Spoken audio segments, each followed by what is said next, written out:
नमस्कार दोस्तों, स्वागत है आपका हमारे चैनल पर। आज हम बहुत ही ज़बरदस्त रुला देने वाला भोजपुरी सैड सॉन्ग दर्द भरा मैटर लाए हैं।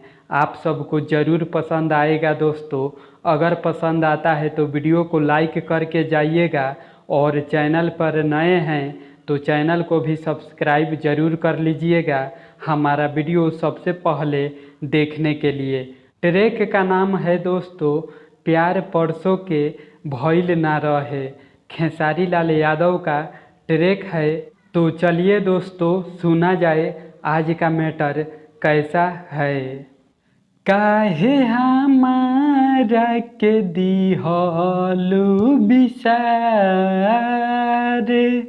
अब होते नइखे आउरी इंतजार।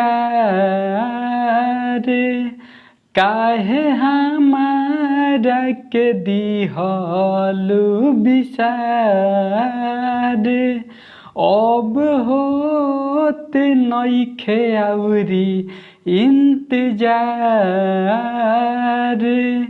हम तोहरे वियोग में खाते नइखी 4 दिन से खाना। ए जान के आजा तू कवनो बहाना, ना तो हई मर जाई तोहरो दीवाना।